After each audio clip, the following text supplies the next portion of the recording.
আপনি দেখছেন news now, আমরা জানি কোনটা খবর। সোমবার 9 দফা দাবি নিয়ে আগরতলা পৌর নিগমের মেয়রের নিকট ডেপুটেশন প্রদান করেন এসইউসিআই। রাজধানীর সিটি সেন্টারে এসইউসিআই এর সদস্যরা জমায়েত করে এই ডেপুটেশনে শামিল হয়। পৌর নিগমের অন্তর্গত মালবাহী আবর্জনার সংগ্রহকারী গাড়ির সঠিক সময়াবলী, রাস্তার স্ট্রিট লাইট এর সঠিকভাবে রক্ষণাবেক্ষণ, শহরের বাইরে পাকা ড্রেন নির্মাণ প্রভৃতি দাবিতে এই ডেপুটেশন বলে জানান এসইউসিআই এর রাজ্য কমিটির জেলা সম্পাদক মৃদুল কান্তি সরকার।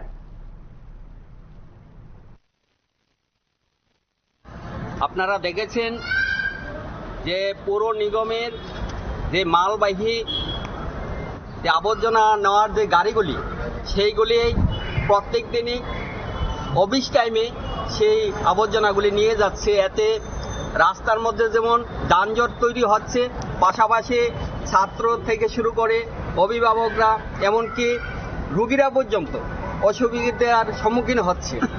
পাশাপাশি এই আবর্জনাগুলি ওখান থেকে সরিয়ে নেওয়ার সাথে সাথে ওখানে ব্লিচিং পাউডার দেওয়ার মতো কোনো ব্যবস্থা করছে না, যার জন্য দুর্গন্ধমুক্ত এরিয়া হিসাবে চিহ্নিত হয়ে যাচ্ছে। শহর বর্ধিত অঞ্চলে এখনো পাকা ড্রেন সেই রকম নির্মাণ করেনি, যার জন্য দেখা যাচ্ছে বিভিন্ন জায়গায় নতুন রাস্তা হওয়ার পরও রাস্তাগুলি ভেঙে যাচ্ছে।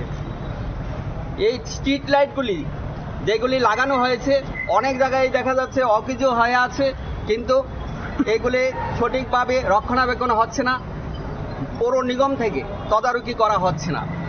এরকম আমরা 9টা দাবি নিয়ে আজকে মাননীয় মেয়রের কাছে আমরা মিলিত হব।